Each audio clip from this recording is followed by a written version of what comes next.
But you show some cleavage or a girl in some ripped fishnets, and oh my God.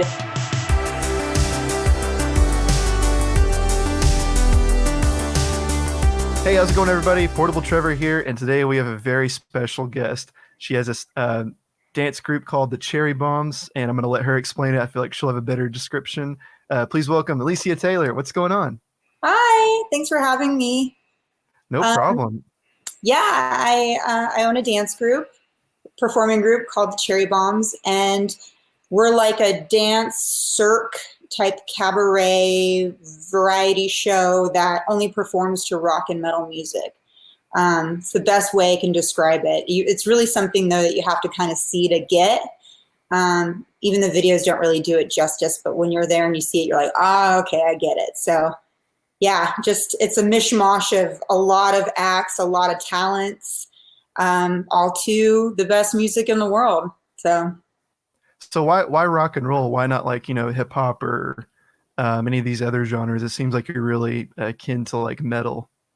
yeah, I've always been a rock and metal fan my whole life, and Hmm. it's just always been the music that's resonated with me. But I was always a dancer my whole entire life too. So I think it's really, I don't know, you just see a lot of dancers that couple their art with hip hop or with R&B or with pop music and stuff like that. So, which I like that type of music. I cherish it, but just in a different way. So for me, I wanted to combine my two favorite things, which is dance and the music that I love, and then stick them together and see how that works. And so far, so good. That's awesome. And I feel like that's a really interesting mix because I feel like when most people hear dance, they think of like, musical theater, hip hop, like Chris Brown style dancing. But for you, whenever it seems like when you think of dancing, when you hear like a rock song, are you like kind of jiving with it, thinking how you're gonna do the moves to it? Yeah, I mean, if anybody's seen our show or anything like that, they're gonna know that the show is very sexy. So the moves are, very, there's a lot of hair, there's a lot of hips, there's a lot of movement. It's really cool, but at the same time too, I really wanted to keep it athletic. So my dancers and I are all professionally trained, and I felt that that was really important. I didn't want performers to just be up there, like nothing against twerking, but I wanted them to do something more difficult and harder. And I wanted our audience to be able to watch us and be like, I couldn't do that. And that's always been my goal, whether it's dance or whether it's the other more, dangerous art forms that we do.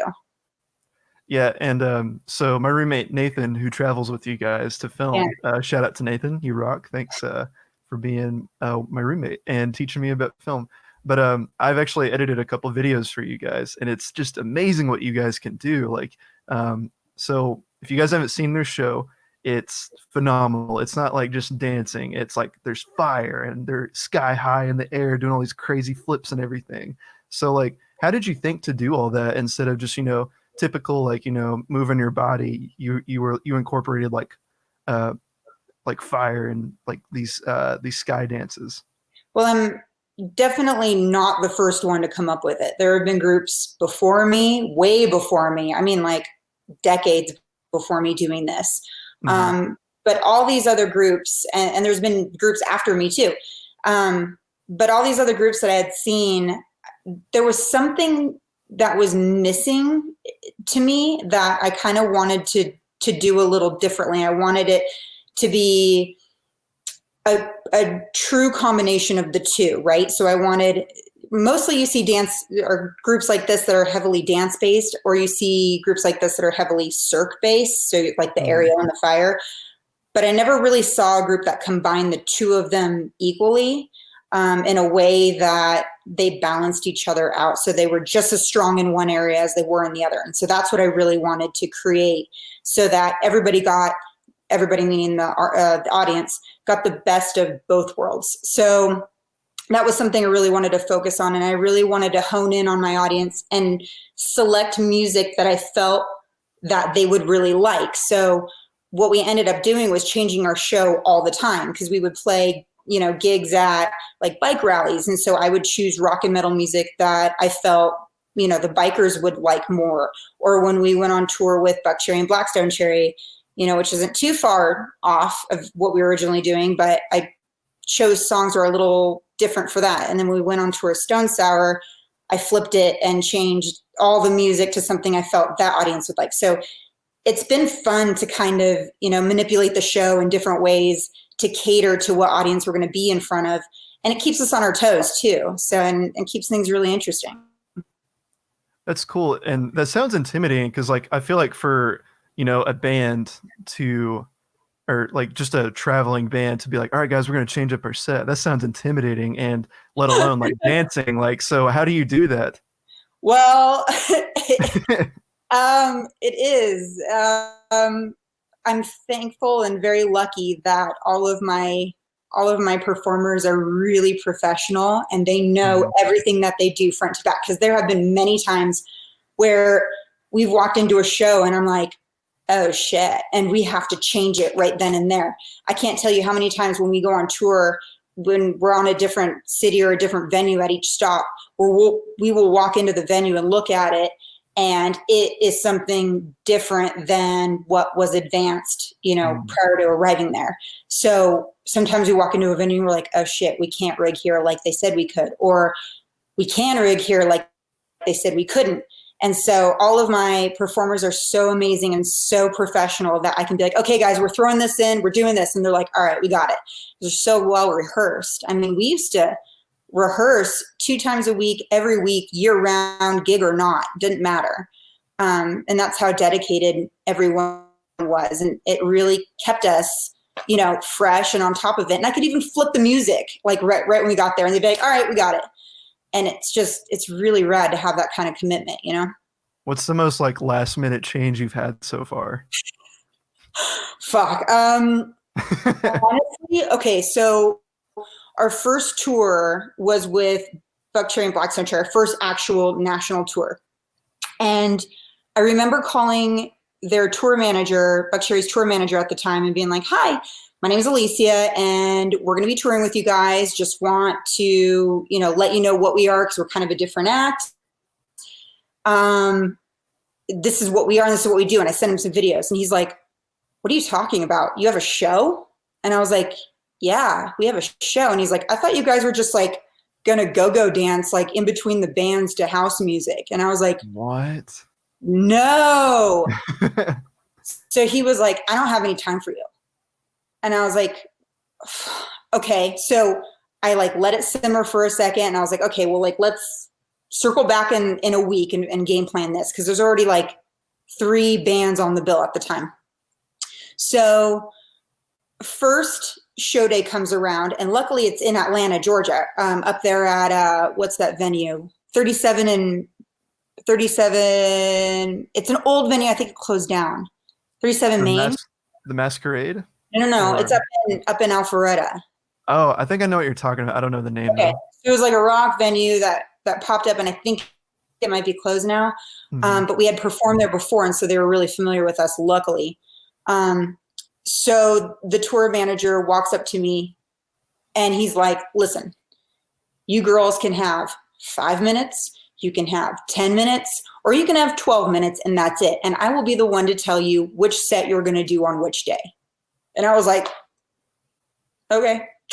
Like when you're an opening act on a tour like that, you have to be flexible. You're just thankful for the opportunity. So I was like, okay. So I like grab all the girls and we sit down in a booth in the venue and I'm like editing music really fast.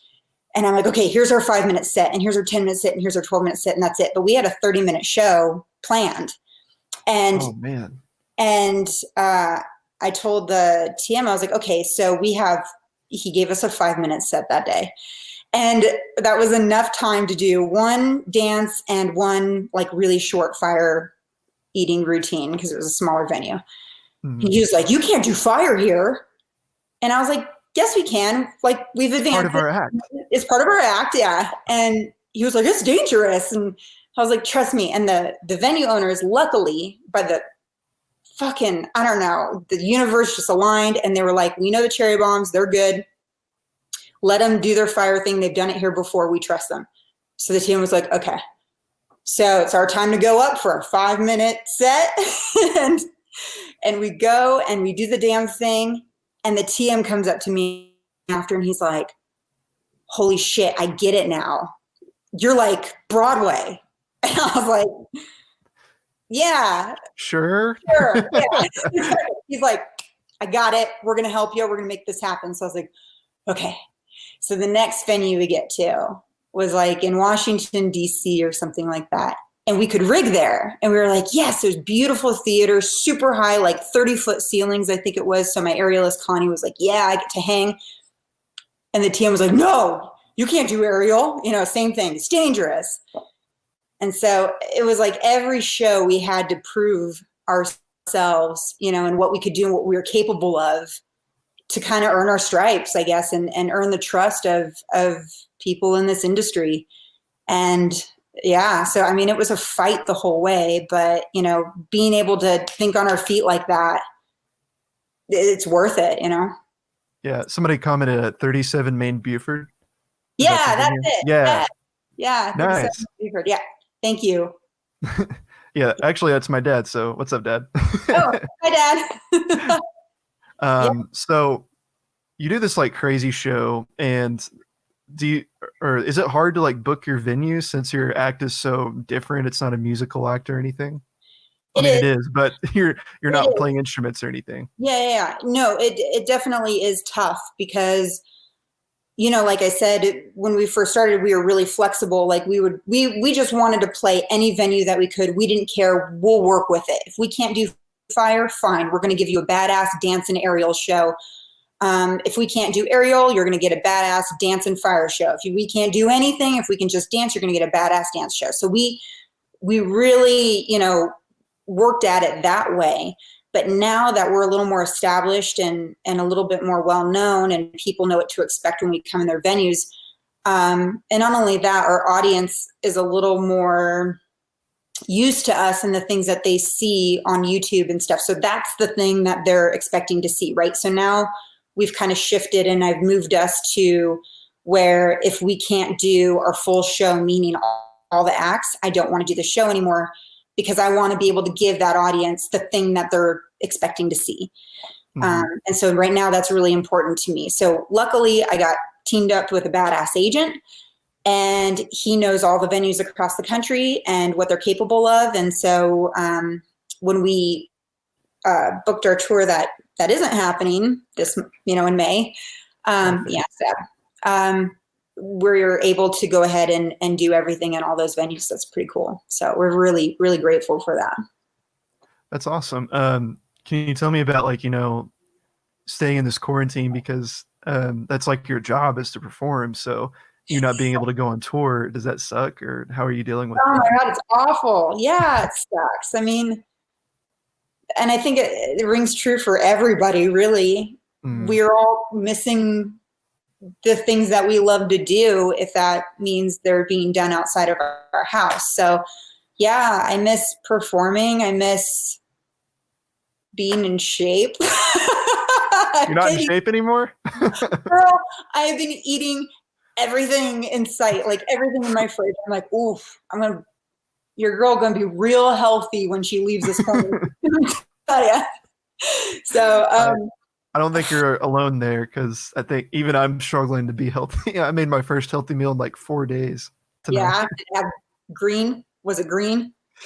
A little bit. It was like had a little bit of broccoli, carrots, it was there you rice go. and chicken. So I'm trying to be healthy.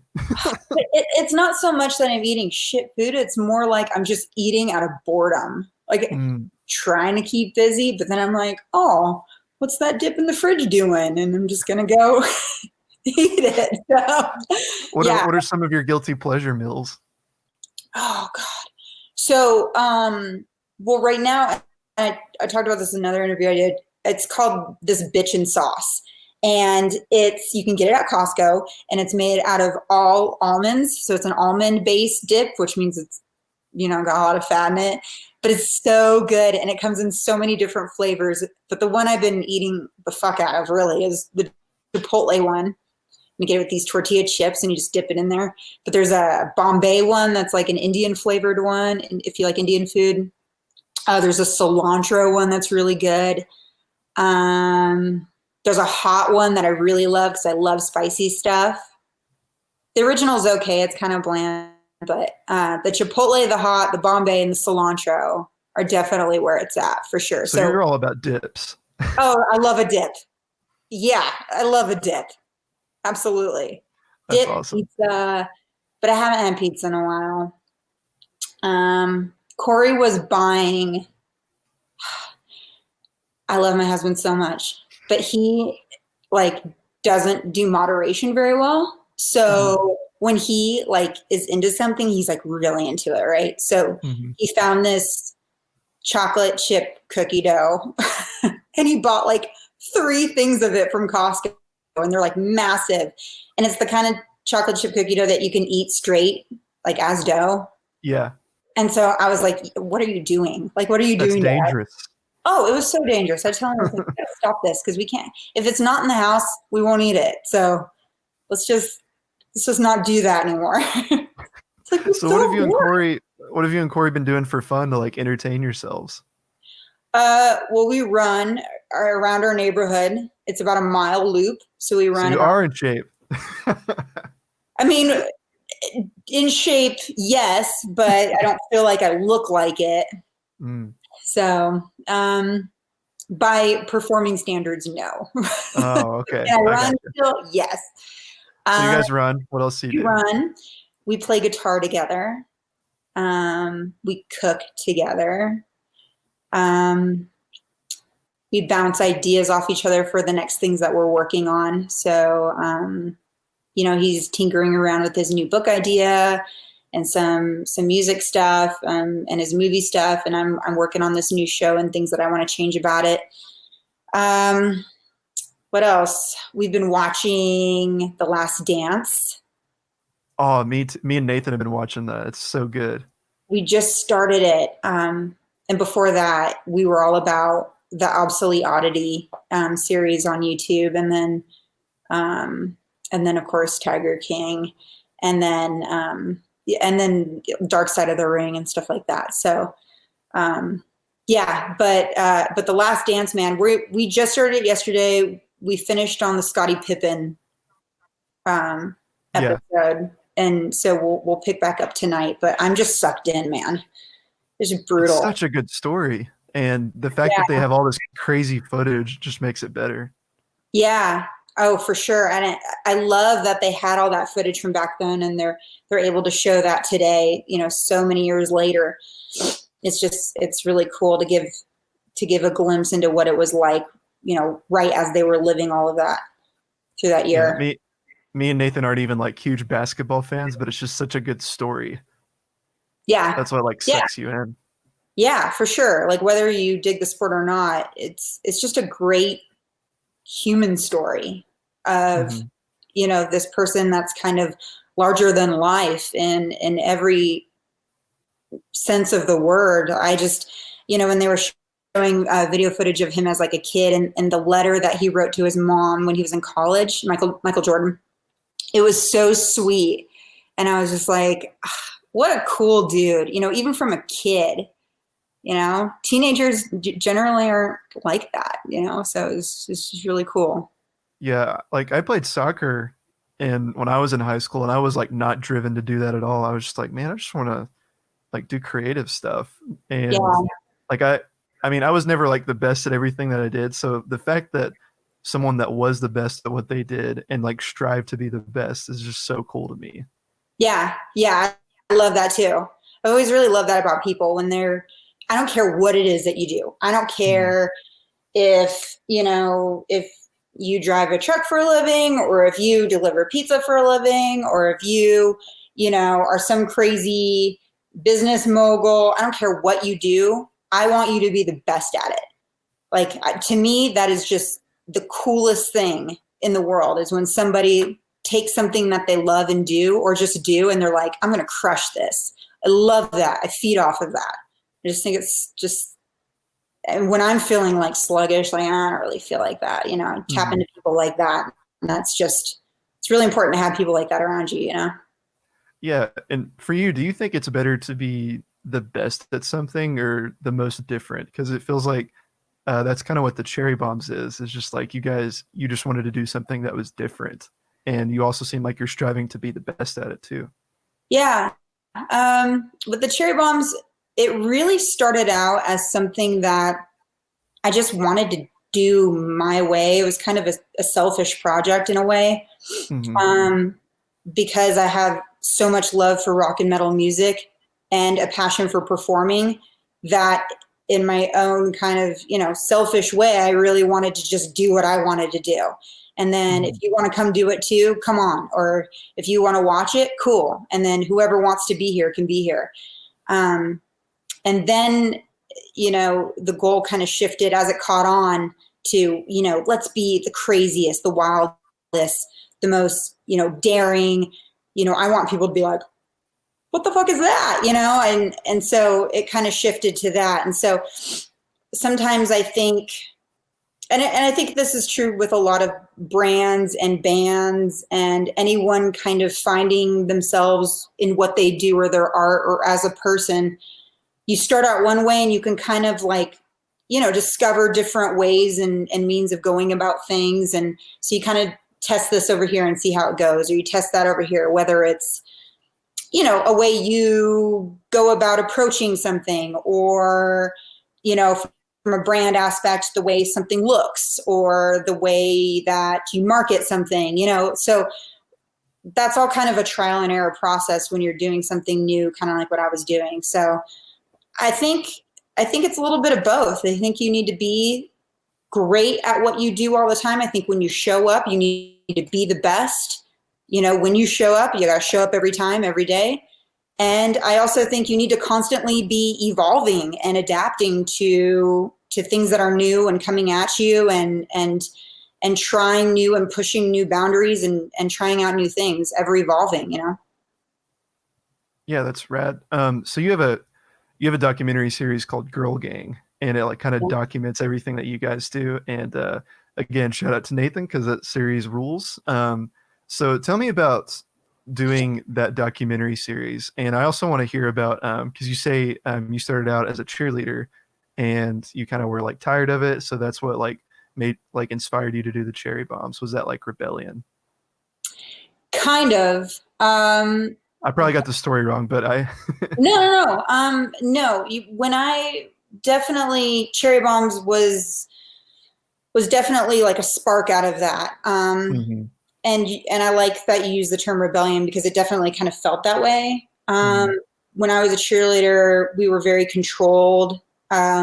We were told, how our hair was going to be, what we could say and do, not just, publicly, but also privately. And, on social media, we had to adhere to a very strict set of rules.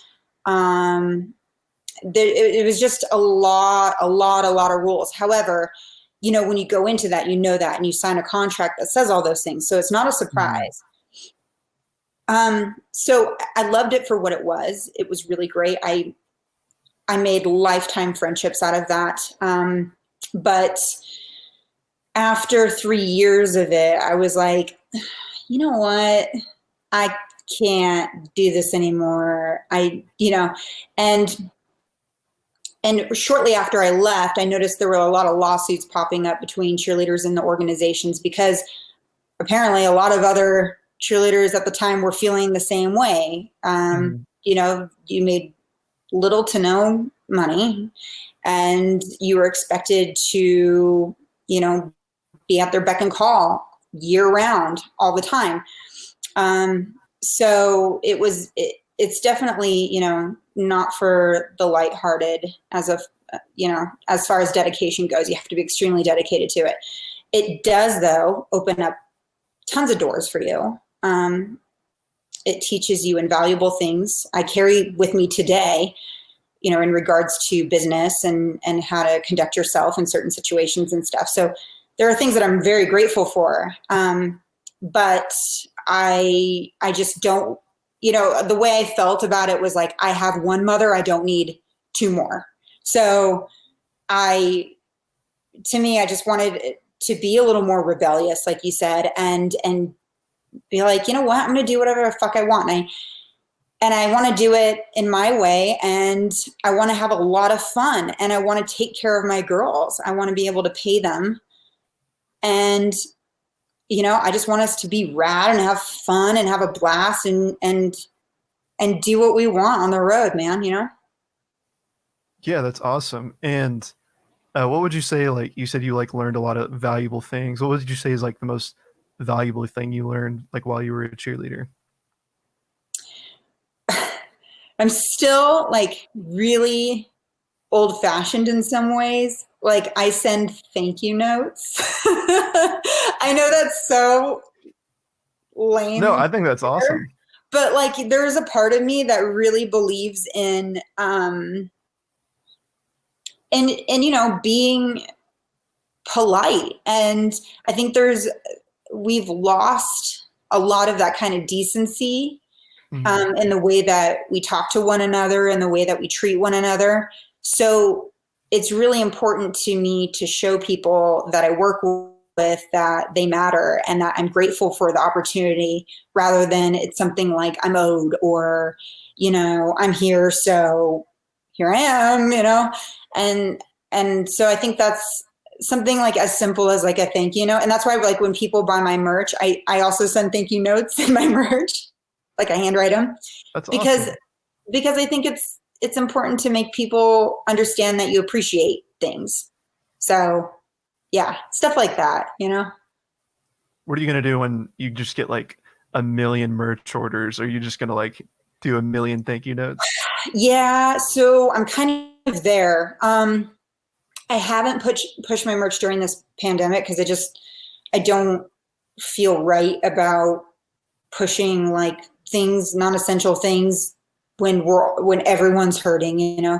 Mhm. And so, but before this all happened, I was talking with a couple people and taking over my merch sales, because I just can't do it anymore. Because I travel a lot, and when I'm with Corey on the road too, I can't get to them, and then orders get backed up, and I'm having some international shipping issues. So it's just becoming a lot. So I think what I'm going to end up doing probably is like print out a thank you card, and then I'll just sign them all really fast, because I can do that instead of like, thank you so much for your da da da da da, you know. But print out like a more like generic thank you note, and then I'll just sign it. So because it is a lot. I mean, the fact that you're handwriting something that like says so much, because I can't tell you how many things I've bought. I don't think I've ever gotten like a handwritten thank you. Like even if it just said thanks, like I would be blown away if I ever ordered something and Yeah, I I feel got that. like that too. Like if I order something off Etsy or whatever, and generally that stuff is all handmade, right? So Right. um, whenever they send you like a really cute thank you, I'm like, oh, that's so sweet. I don't keep it, but I think it's really sweet, you know? Um, and it's just something that kind of makes me remember them. So I want to make other people feel that way too. Yeah. And to go back to Girl Gang, so Nathan kind of like followed you guys on tour, and so what was that like experience like just being on tour with all these bands and just rocking out every night and just being on the road? What is that experience like?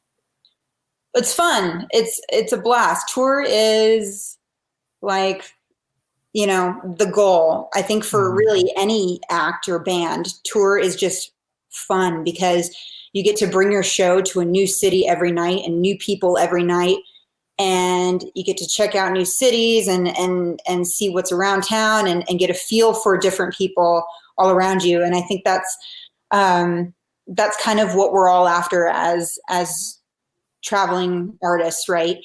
And just the thrill of like jumping into a vehicle together. Well, our first tour, we were in a van and I drove.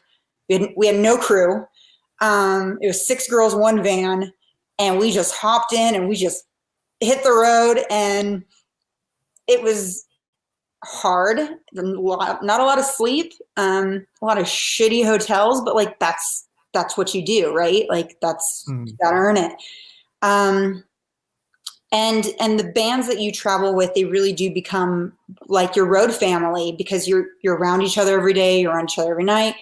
So I think with a lot of touring bands, and as far as like tours go, when you have multiple bands on a bill, it's really important to develop that sense of like team, like where we'll help a band if we can, and they end up helping us too. And we watch their shows in support, and they end up watching ours too.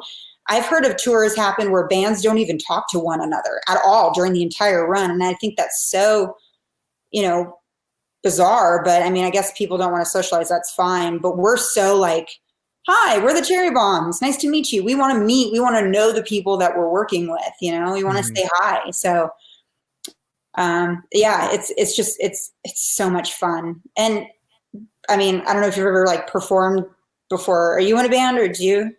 I did theater in high school. Does that count? Okay. So yeah, so you can relate to it. So whenever you like have something practiced and you have it down so well that when you perform it, it becomes second nature, and then you can have fun with it, right? Like, because you're not thinking about, oh, what did I do? So when you're on tour, you're doing it so much and so often that you can have so much fun together on that stage, and the audience can feel that too. So I think that's what makes a really good show. But really long-winded way of saying it's fun. No, that's a great response. And what are some of the bands that you've been on tour with? We've only done 2 national tours, but we've gone out with Buck Cherry, Blackstone Cherry, and then Stone Sour and Steel Panther. That's awesome. What's Steel Panther like? Because I'm a pretty big fan of them. They're everything you think they are and more. I hope. Are they funny? Oh my God, the funniest. They are so much fun. Just rad dudes. Super chill. They like to golf. They're fun. They're super sweet. So because we went on that tour with them, and they were so gracious to let us on that show that Nathan filmed for Girl Gang season 1, which we're working on season 2 right now. Yeah. But Steel Panther, we needed a band to jump on with to do a showcase for this, prospective manager that wanted to look at us. He was like, I didn't sign anybody that I know that I haven't seen perform. So we're like, okay, what show can we jump on so you can see us perform to sign us? And we saw that Steel Panther show in Atlanta at the Buckhead Theater. And we were like, hey man, like, can you do us a really big favor? And they were so awesome in letting us come and jump on that show. And I won't give too much away for anybody that hasn't seen Girl Gang, but it was wild. Yeah. What are some backstage stories that you have with like Steel Panther or just in general? Like, what are some of your fondest memories from those? So backstage is not, maybe if this were like 1986, it would be a different story. But I took a video one time of like backstage. It's a lot of like this. Just playing on your phone. Yeah. Yeah. It really isn't like anything like crazy and wild. It's just a bunch of people just being like, what's up? How's it going?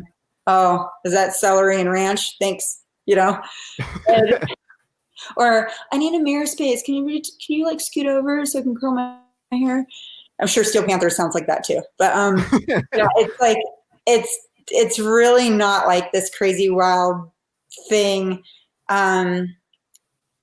Backstage is pretty quiet, and my girls and I, we're usually back on the bus and in bed by 11.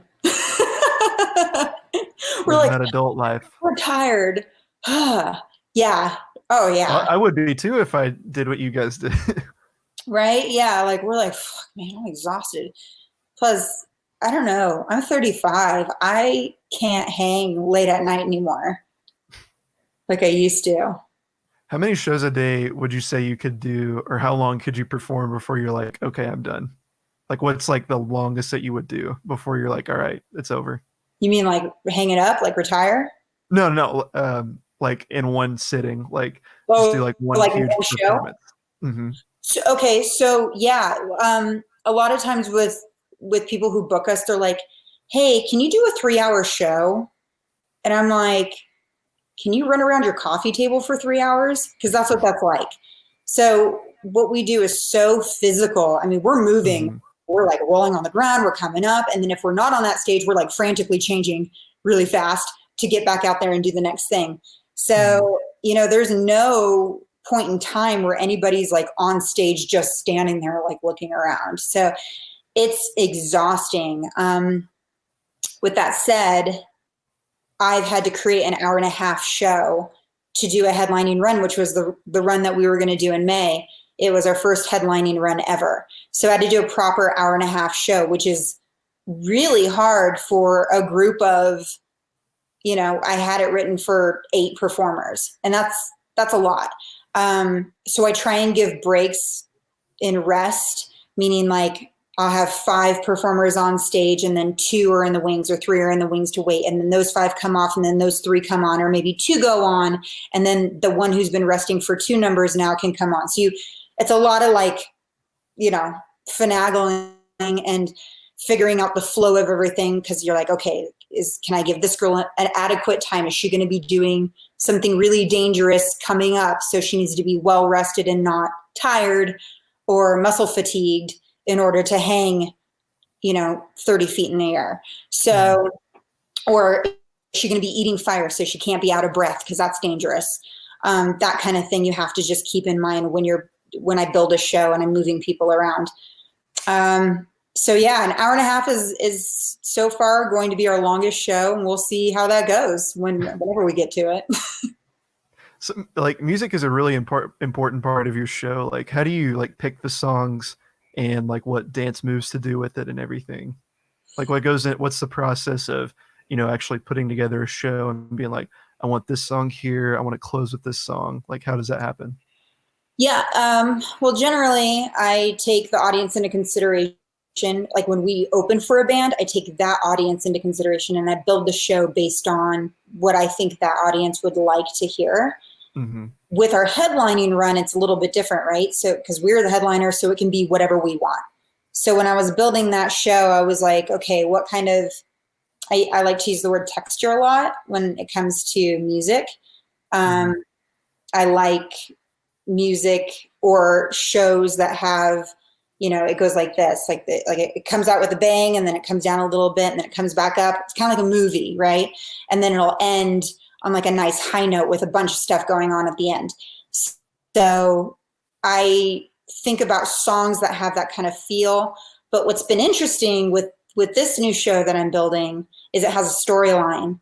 And so I've been picking songs that I feel kind of fit the mood of the storyline. It's not like so directly correlated that it's cheesy, where I don't know, for example, like you're not being literal with like what you're doing. Yeah, like it's not literal, but it's more of like a mood.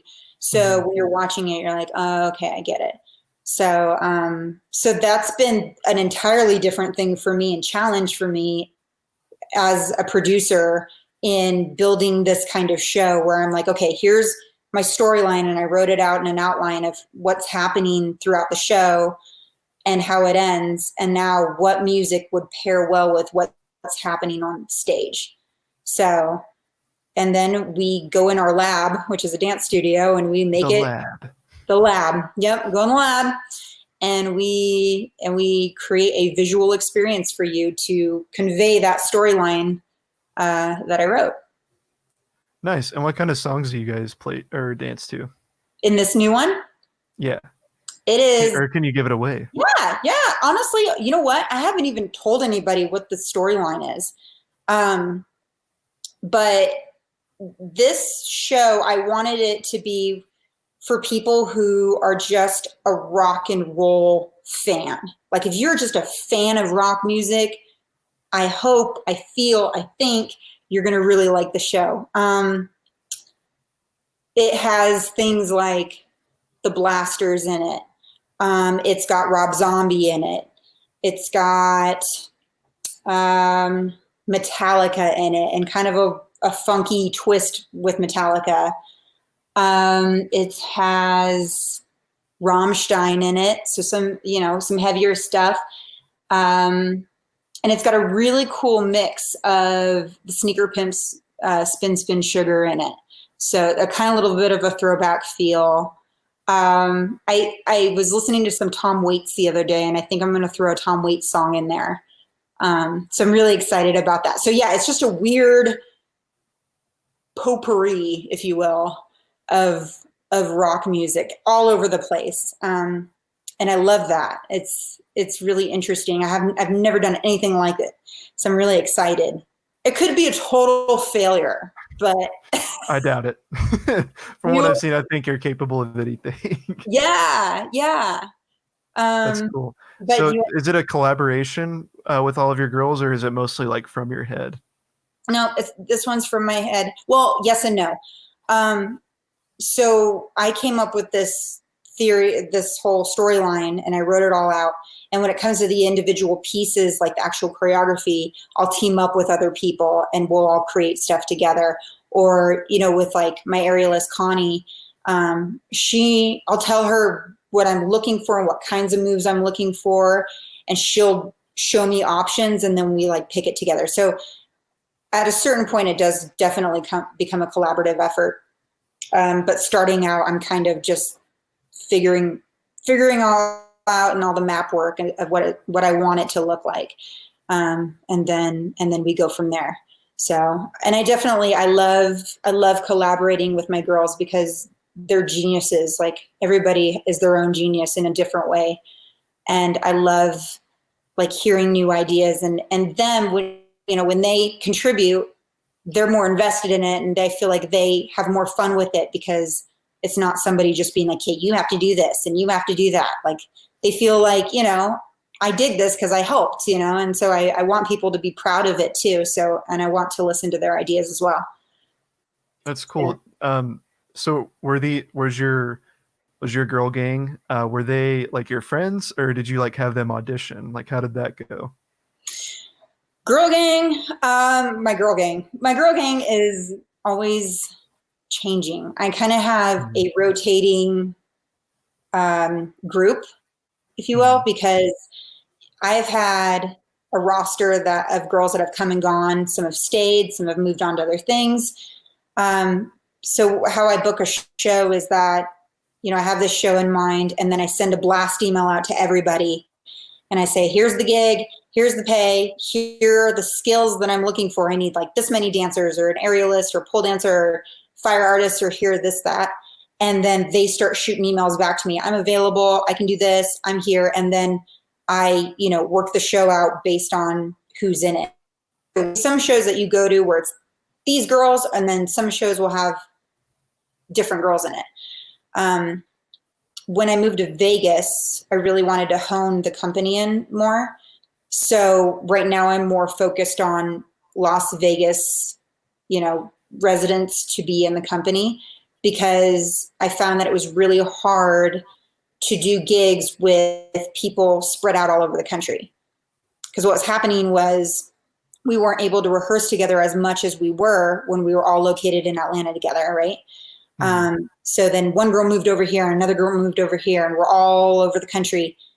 And so we weren't staying as fresh as we were like before, when we were rehearsing all the time together. And it just made things really difficult to me. The show wasn't as good as it could have been. Mhm. So I think right now, moving forward, I really just want to focus on a Las Vegas Central group that can be together, rehearse together, really become like a unit, a team, so that we can go do those gigs really fast, and it looks good and it looks clean and there's no bumps. Yeah, do you ever miss Atlanta? Honestly, I love my people in Atlanta. I do not miss that traffic. I don't think Um, anyone whew, living here likes it. nope, I do not miss the allergies that I had when I was there. I mean, things bloom there that are like, oh, I would be sick Yeah, the for South weeks. is really bad whenever it comes to Yeah, spring. yeah, for sure. Atlanta was good to me, and I really love it. But I think that chapter has passed, and Vegas is where I'm supposed to be. I love it here. I really do. That's awesome. So what do you think is the biggest difference between like, the South and like you over on like the West Coast? What do you think is the biggest difference? Oh, well, I'm not from Atlanta originally. I wasn't raised there. I was Mhm. raised in Seattle. So being a Pacific Northwesterner and going, and I went to college in Hawaii, and then going to the South was kind of a culture shock in some ways. I think I didn't fit in a lot there, especially when I was on the cheerleading team too. Mhm. I just noticed that I was a little bit more different than everyone else. I felt like I didn't really fit in anywhere, but I wasn't a sorority girl, which seems to be really popular in the South, like college It is. football, college teams, right? Like the SEC, all that stuff. And so on top of that, also, loving the music that I do. And I think anybody that loves rock and metal can kind of understand what it means when I say that it really is like a lifestyle, right? So you go to these like metal shows, I go to Masquerade or whatever. And there's just a type of energy there. There's just a real chill atmosphere. And we're just kind of like a different breed, So I never really felt like I had a place there. And I just couldn't find it, I don't think. So I really like the laid backness of the West Coast. Yeah, just how like more chill everyone is here. Maybe it was the circles I was running in Atlanta, but I felt really judged for the things that I liked, the things I was into.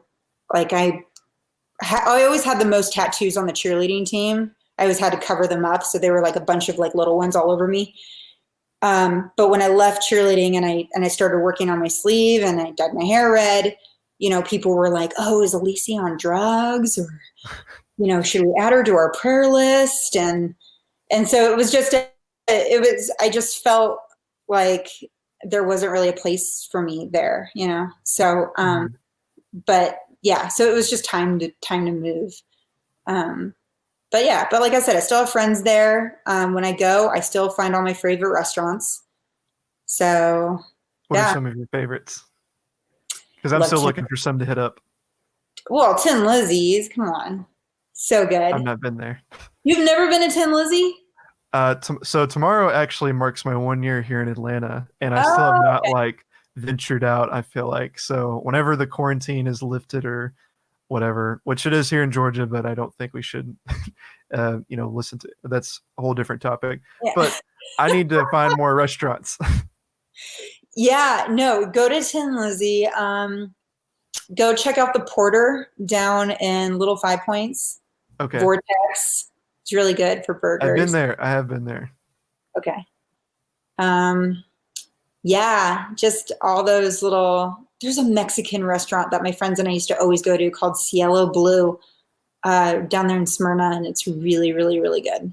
Ooh, because Yeah, we live in Marietta, so that's not too far away. yeah, Gotta check right that there. out. So Yeah. you were talking about, being here, you felt really judged, and so with starting the cherry bombs and everything, how have you? I imagine like you've handled a lot of criticism over the years that you since you started this. Like, how have you like handled that? Do you like shove it off, or has it ever like bothered you?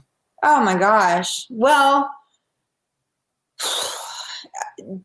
yes, there's a lot of criticism. Hmm. For some reason, man, people have a really hard time with like sexuality in this country. Like it is just we can, watch TV and watch people get their brains blown off. That's fine. But you show some cleavage or a girl in some ripped fishnets and oh my God, fucking sound the alarm. This is too much. And so that I think is a very cultural thing in our country. So having that, I mean, things are changing, yes, and that's great. Um, so, so that was kind of hard to bust out in doing that. And then I think the thing that I really wanted to lead with. So I was like, okay, if we're gonna be super sexy, and that's great. And I think that there's a place for that anywhere and everywhere and can be appreciated in its own way. I wanted to be more than that. So I wanted to do something that was more than just sexy. I think sexiness has a place in our lives. It's how sex is how we, keep our race going, right? Our human race going. And it's how we survive. So it's a very natural thing. And so when I started doing this, I was like, okay, I don't want to be like this ultra Puritan, like, oh, we're going to cover and shun ourselves. But I also didn't want to be so offensive that, we were trying to shock everybody or anything like that. I wanted to embrace sexuality and allow my performers to do whatever it is that they wanted to do. But at the same time, I wanted them to be doing something that was difficult, that was physically demanding, that, showed skill, discipline. So it's something just more than that. And so I think that's kind of what has helped us win audiences over. It was like, okay, sure, it can be beautiful girls or, women just doing their thing on stage, and that's fine. But the question I want to ask, and I want to push my performers to answer, is what can you do? What can you do with this great body? It should be athletic. It should be, praised for the things that it can do. Your body's an amazing thing. It's a vessel that can do all these awesome things. Use it. And that's kind of been the way that we've found we can kind of reach people. And I think that people find that they can dig about us. So it's not just like this thing that we can be like, oh. Now, of course, there's always going to be people that are like, oh, it's just a bunch of sluts or strippers. Or, I mean, I've heard all of that since I was a cheerleader. It's a bunch of strippers. And you're like, really, Carol, what kind of strip clubs do you go to? I would love to know. Nothing like strippers. Love y'all girls. Get it, girl. But I want to know what kind of strip club you're going to where women are dangling from the ceiling and breathing fire and, doing flips on stage and doing like all these crazy things with 7 hula hoops. Well, take me to that strip club. That sounds like fun. For real.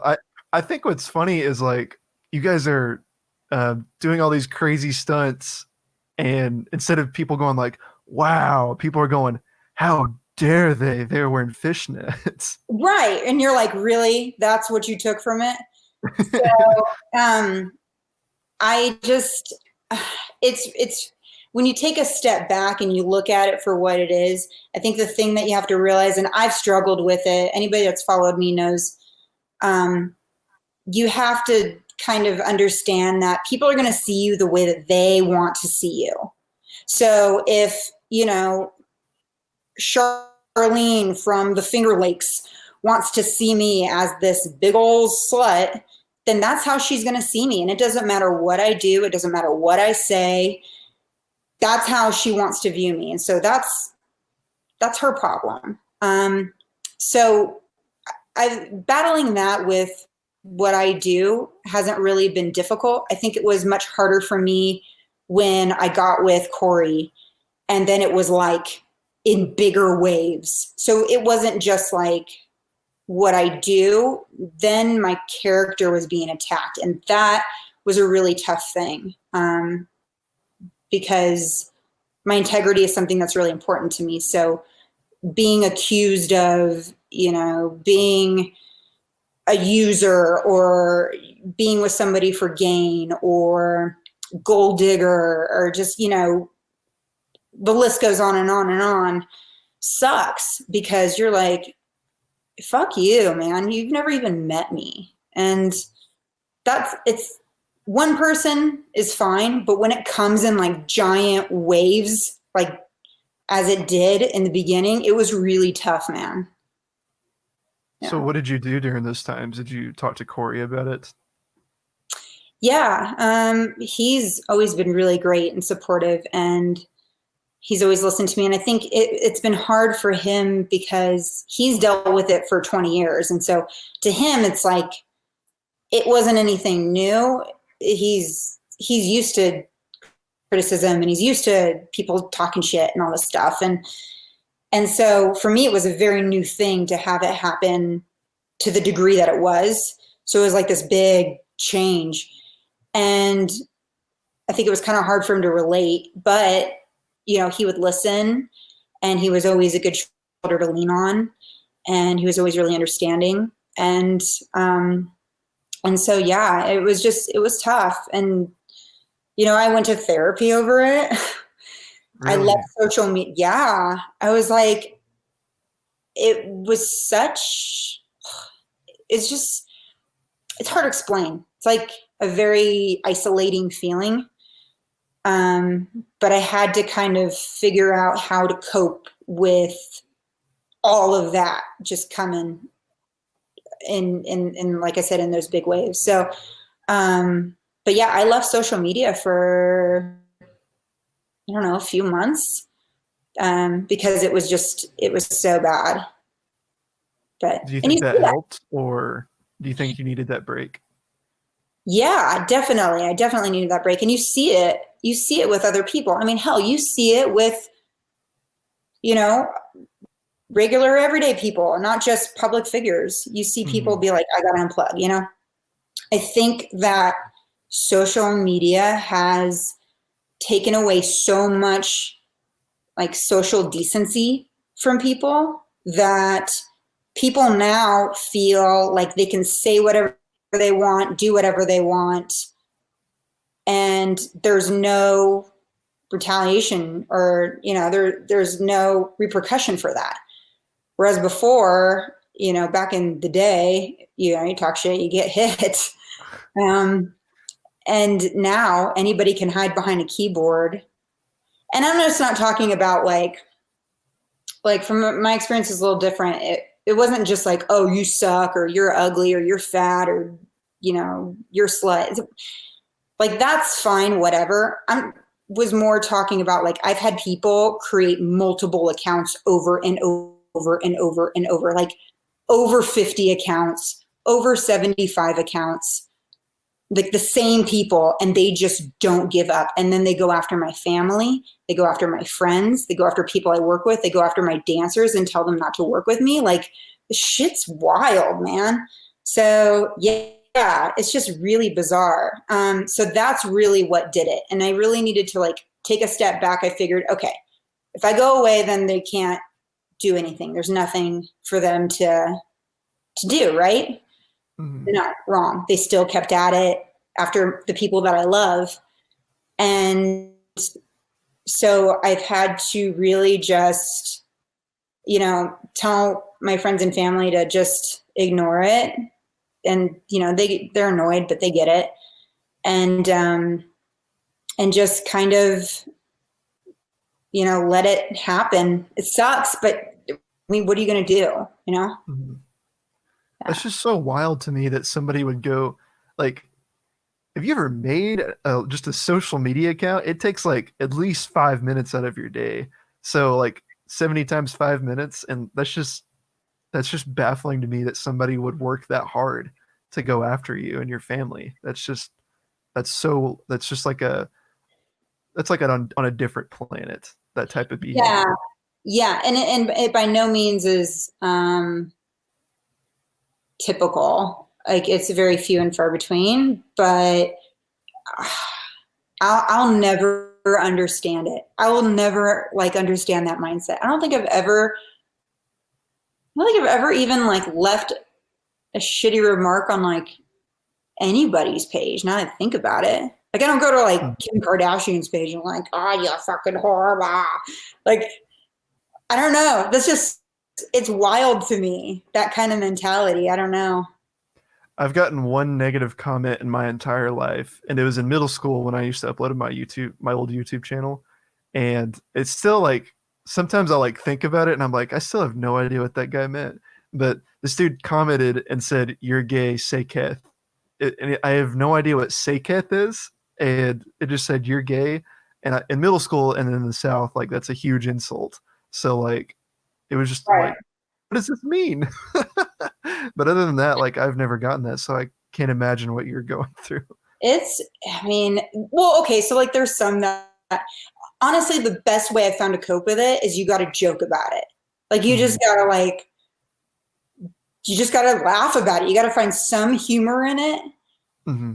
And at the end of the day, you got to realize someone is like sitting in their mom's basement, pounding away on their keyboard, and they're screenshotting. How many pictures of you do they have in their phone and taking up all that memory in their phone for them to post and make fun of? Like, that's a fan. That's not a hater. That's a fan. That's someone who loves you. Oh, So yeah. once you look at it like that, you're like, whoa, that's kind of crazy. You're so obsessed with me that you would take up so much memory in your phone. That's so nice of you. Exactly. Yeah. And that's the way you got to kind of look at it. But you see, like, you know, teenagers in high school deal with this stuff. And it's really sad, man. You hear about kids committing suicide over it. And it's just, it can go to a really dark place if you don't have somebody to talk to about it or a way to cope with it. So if anybody out there is watching, like if anybody's getting bullied or harassed or whatever, find someone to talk to, find a way to find the humor in it, you know, send it to your friends in a group chat and all of you make fun of it. Do whatever it is you can to just, you know, deal with it and find, and it doesn't make it right, but it's a way that I found that works a lot. So yeah, it's just a wild time. It would be tough to be a teenager in these days. I agree. I'm glad I didn't grow up with it. Yeah. Or at least at the level it's at now. Yeah. Because I'm 26, so I kind of grew up with the internet, sort of. Yeah. Yeah. You're a baby. Yeah. I'm a wee baby. So You're a wee baby. To go back to it seems like you and Corey have a great relationship. How's that been going for you since you guys like have started? You guys got married recently, and seems like you guys are having a blast being together. Oh yeah. I mean, he's just the best human ever. And when I say that, I really mean it. He is, and I'm not just saying that because he's my husband. I mean, he really is the best human. He is kind. He's an amazing father. He's an incredible friend. He's a kick-ass bandmate. He's just there for everyone in his circle. And, you know, he's there when they need him, and he's supportive, and he's genuine. I mean, in our industry, you don't see that a lot. And I was kind of leery of it when we first met. I was like, there's no way this guy is like, you know, he's just a Rico Suave smooth talker. But he really is that good, like in here. And he's incredibly intelligent. So we could sit and talk about things for hours about anything. And it's just really fun to hear his thoughts on it. I mean, everybody hears what Corey Taylor thinks anyway. So, but, I saw that's in your bio. So you hear what Corey Taylor thinks more than anyone else. Yeah. Because that's like the meme, right? Mm-hmm. But he's just, and he's a lot of fun. He's a big old goober. We can sit there and laugh and laugh and laugh. And it's just, he's a blast. I not only love him, but I like him. And I think that's so important when you're with somebody. You have to like each other, you know, as people. Mm-hmm.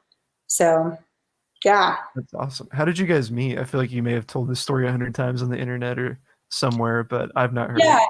We've been like acquaintances since like 2011-ish, 11, 12-ish. And so with Stone Sour, so this is back in my Atlanta Falcon cheerleader days. And before you go any further, for anyone that doesn't know, Alicia's husband is Corey Taylor, lead singer of Slipknot. So just wanted to put that out there. Yeah. Continue. Yeah, it's weird, right? To like assume people, but yeah, I used to go to Stone Sour shows because I was an Atlanta Falcons cheerleader, and my concert buddy, best friend, worked at the head office up at Atlanta Falcons. So he and the guitarist would like trade favors. So the guitarist would be like, hey, you want to come to Stone Sour shows? And my friend would be like, hey, you want to come to Atlanta Falcons games? And they would go like this, and I would just be there for Jay to hang out with. And so that's how we like were introduced, but we never really talked. And then when I started Cherry Bombs, videos of us started kind of circulating around like people in our industry. And I saw him again, and he was like, aren't you that girl that runs that dance group that just did the tour and stuff? And I was like, yeah. And he was like, oh, that's super rad. It's super cool. So we started talking about like what I do and all this sort of things. And then we kind of left it at that. And then fast forward to like early springtime 2017, he reached out to me. He's like, hey, I know you're doing really big things with Bombs. I'm really digging it. It's awesome. I want to know if you'd be interested in going on tour with Stone Sour and Steel Panther. And I was like, yeah, duh. So we started collaborating on this tour. And then like that throughout that summer, you know, we were just kind of like, okay, like he's really cool and we're really like feeling each other. But it was like, nope, can't do this. We're like, we got to be professional. We're going to be on tour together. So we went on tour, and then at the end of it, he was like, can I take you on a date? And I was like, after this tour, yeah. And we went on a date after our tour. And That's so awesome. That's yeah. a great story. So, And, I mean, oh, yeah. God, sorry. Oh, I'm sorry. Yeah. So it's weird. Sometimes it just comes down to timing, right? Like people will be in and out of your life at different times, but a lot of times it just comes down to like when it's right. So for us, you know, he hadn't been going through his stuff, and I was so focused on like, you know, my company and what I wanted to do. So we made it happen. We dated. I lived in my own apartment for a year before we moved in together. We waited like 9 months before I met his daughter. We wanted to do everything like, you know, the right way. We didn't want to push too fast or anything like that. So,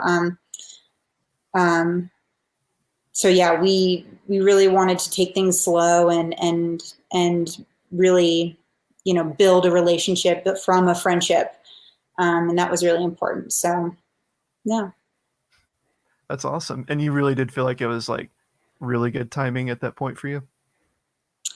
Yeah. I mean, I feel like when you come into a relationship, most of the time, you know, you really want to try and like get yourself together. So you're like two whole people becoming like one, right? But so for me, I was in a really good spot. I had, you know, great job, you know, all my stuff was in order. My career is booming. I was also a freelance makeup artist at the time. I was really happy. I was just in a really good place. And so for me, I was fine.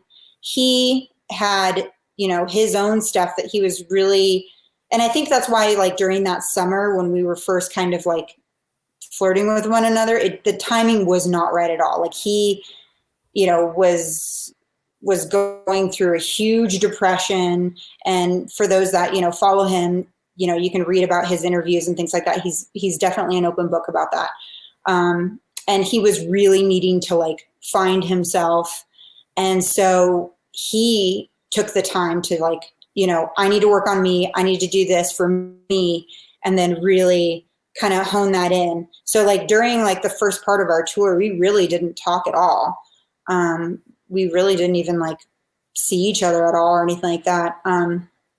Because he just really, I think it was really important for him to like, you know, find himself again and like, you know, do all that. And honestly, even in the beginning of our relationship, he was working really hard at that too. Taking care of himself mentally, physically, emotionally.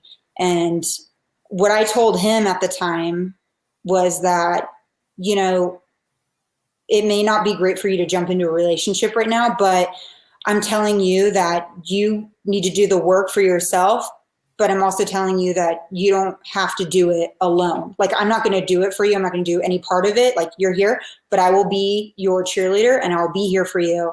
And I'll just kind of be that pillar of strength for you during this time, just to let you know that you're not alone. And that was kind of how we treated our relationship in the beginning.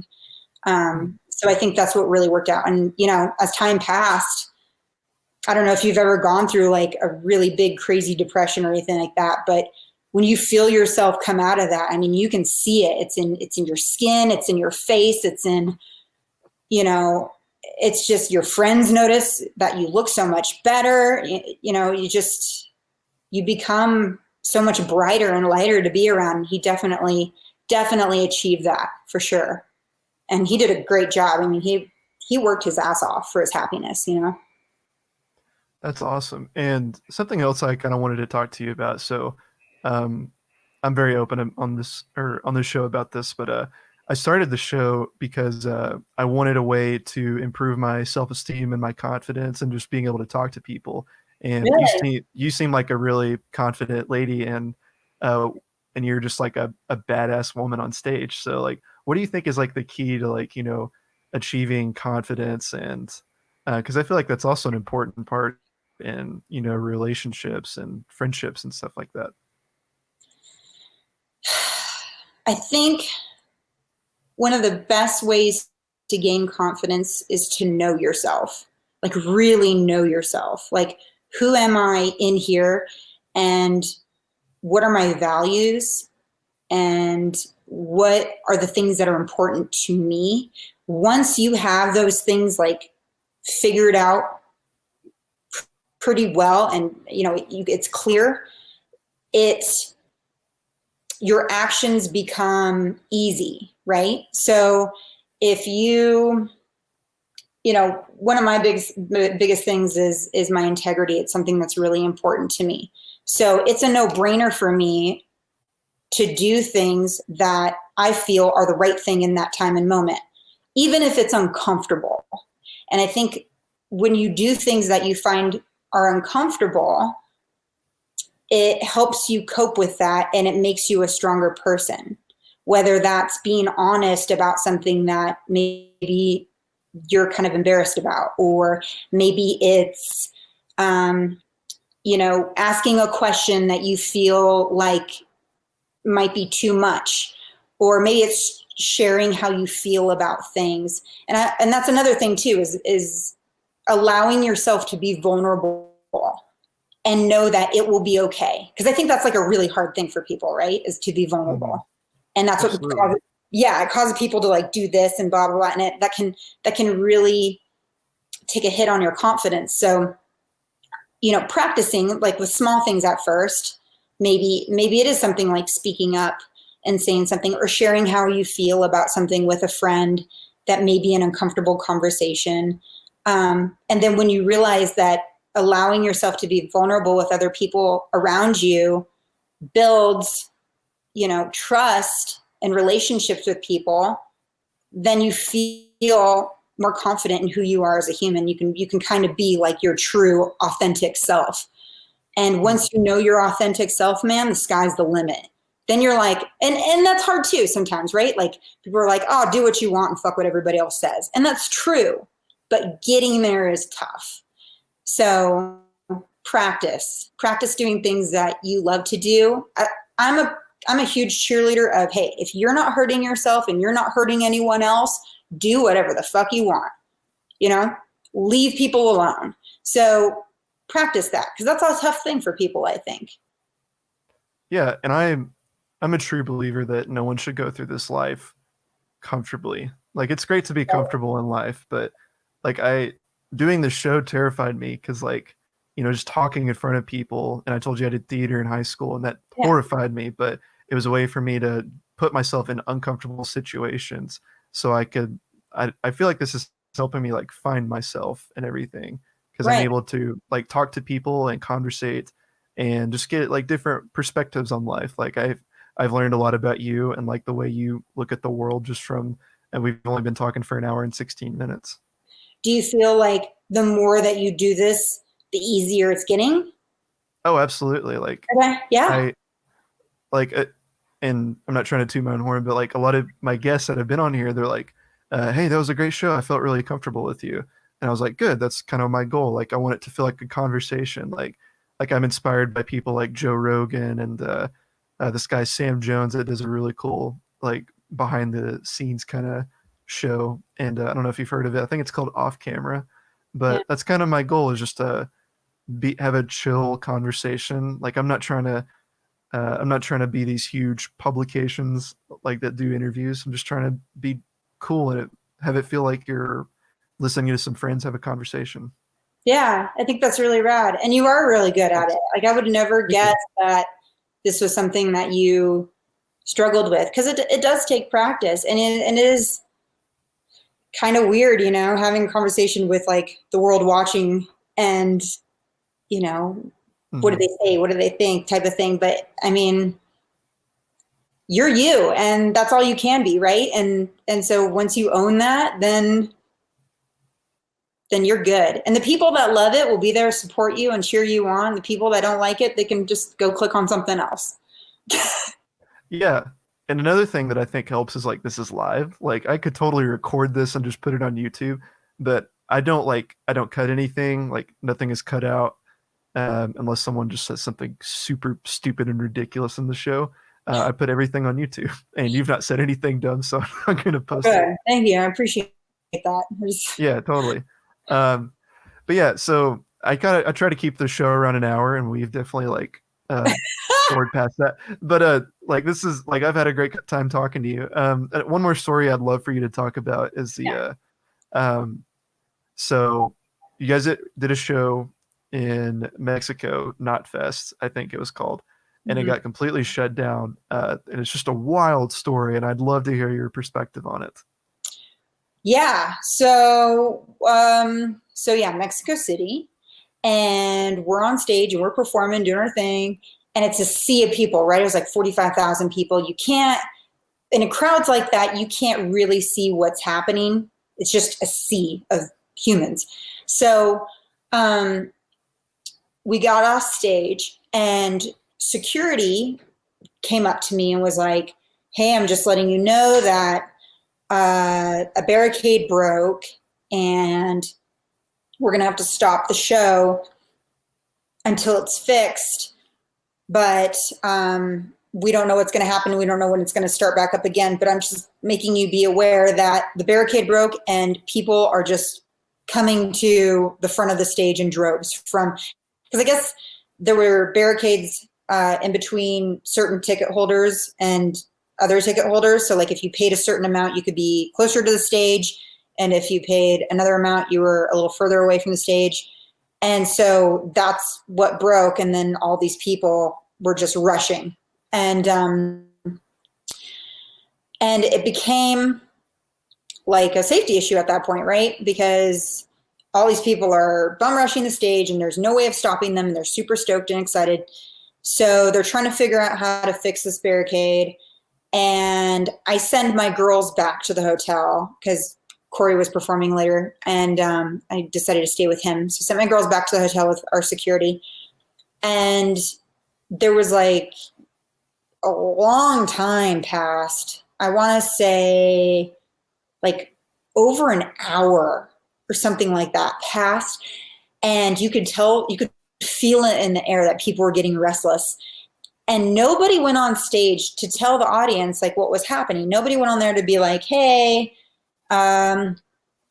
this is what's happening. If everybody could just stay calm or whatever. For a long time, I want to say it was over an hour until somebody finally addressed the issue with the crowd, because the crowd doesn't know what's happening. They just know that nothing's going on stage, and they're just standing around, dicking around. So, so then people seemed to be okay, and then nothing was happening for like another hour or so. And you could feel people getting restless again. And now they're angry. Now they're chanting. You can tell that they're just like, what the fuck is going on? Because they don't have any information really given to them. So we waited around for probably another 30, 45 minutes. So at this point, total time is almost 3 hours. And finally, they were like, now it's beyond an issue of just the barricade. Now it's an actual safety issue because the crowd is extremely restless. They're angry, and now they're peeing in beer bottles and chucking them on the stage. Like, yeah. So now they're like angry. So it was beyond that at that point. And so they finally called in and were like, man, this just isn't safe. Let's see if we can resume tomorrow. So we went back to the hotel, and all night, everybody's trying to figure out, like, how can we push everything over tomorrow? How can we, like, make this right? And Cherry Bombs, we were set to perform both days. So I'm like, yeah, like, we'll go tomorrow. Fuck yeah, let's do this. And so the next morning, I went down to the venue to do a walkthrough and check it out. And one of our silks was damaged. And, I was watching it as it happened online that night, right? Like, all the drum kit was set on fire and cables were being pulled up and piano was being pushed off the stage. It was just really sad. And so the next day I went to see what was going on. One of our silks had gotten damaged. Some of our wardrobe was missing. And it just was not a good situation at that point, I don't think, really. And so, and we talk about it in Girl Gang too. We do cover this. But my girls were kind of like, we feel a little uneasy about this.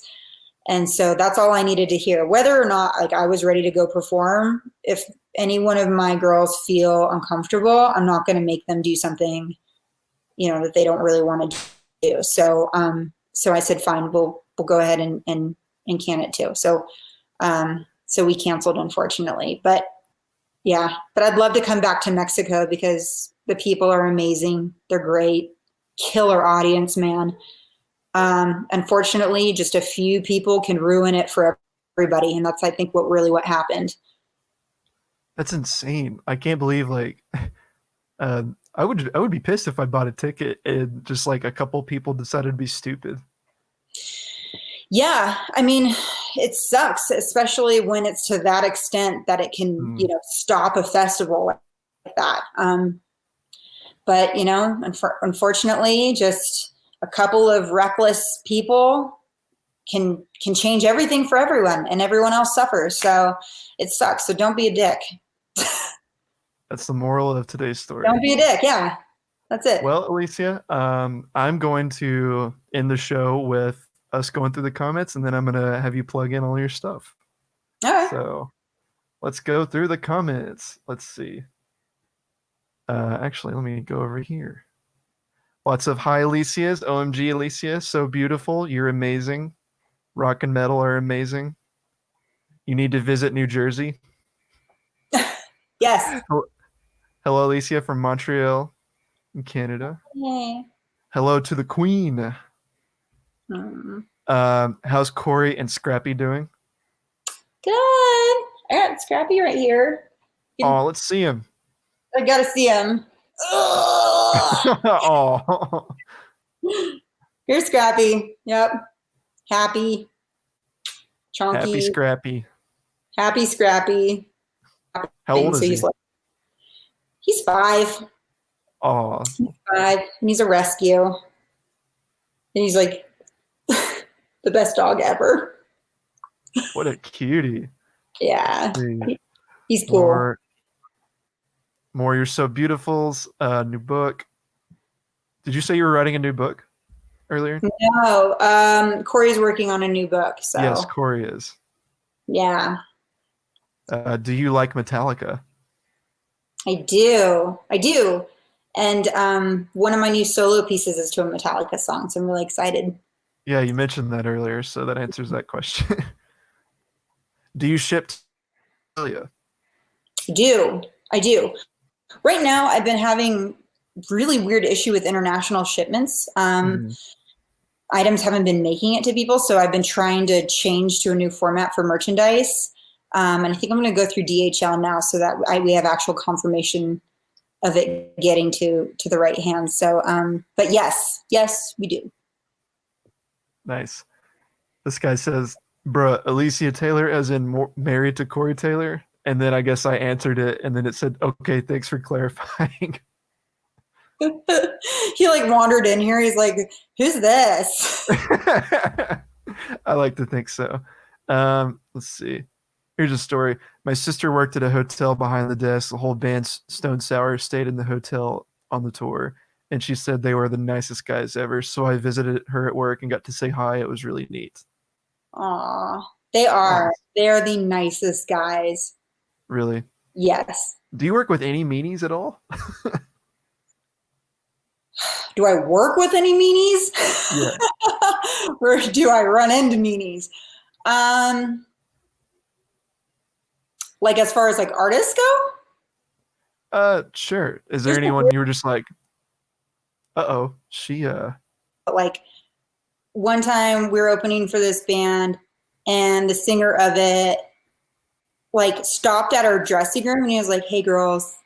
We were like, "Hi." And he was like, "I just want you to know, I hope you have a good show." And then he walked up to each one of us and like grabbed the back of her head and like kissed us on the forehead. Like he like, I don't know, it was really bizarre. Like he like blessed us or something. He was like, "Hey, come here, come here." And we were like, what? we were all just like frozen. He like walked out and we were like, "Okay, thank you." All right, bye. Yeah, okay, bye. Let's see. My fiance is a huge fan of Corey Taylor. Let's see. My friend Chase commented said, "My boy just said meanies," and I do regretfully have to report that I said the word meanies. I don't know why I said that. Was she ever nervous going on stage for the first time doing a Cherry Bomb show? Were you ever nervous? Our first time doing a Cherry Bomb show was in Sturgis, South Dakota, the world's largest motorcycle rally. And our first show was with Vince Neil. And yeah, I was super nervous. There's a lot of people.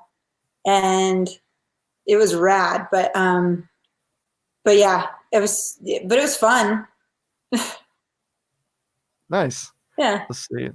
Okay, well, Alicia, thank you so much for being on. Time for you to plug in everything. Where can we find, Cherry Bombs merch? Where you guys are going on tour whenever, all this stuff is over? Where can we find Yeah. all that? Well, whenever we go on tour again, not sure when, but we are going to go on tour again when all of this settles down. Mhm. You can go to our website at cherrybombs.co, CHERRYBOMBS.co. You can find us on Instagram at cherrybombsofficial and on Twitter at cherrybombsrock. So we'll post show dates, audition dates, merchandise, all that fun stuff there. So Awesome. Well, Alicia, thank you so much. And thank you, everybody, for watching. I think this was an awesome episode. Be sure to subscribe to my YouTube channel. I post all my episodes on there the day after that I go live. So it's youtube.com/portabletrevor. That's where you can find everything. You can follow me on Twitter, on Instagram. Everything is Portable Trevor. So yeah, I hope you guys enjoyed the show and hope you have a blessed day. thank you so much for having me, Trevor. Thank you. Yeah. And thanks everybody for watching.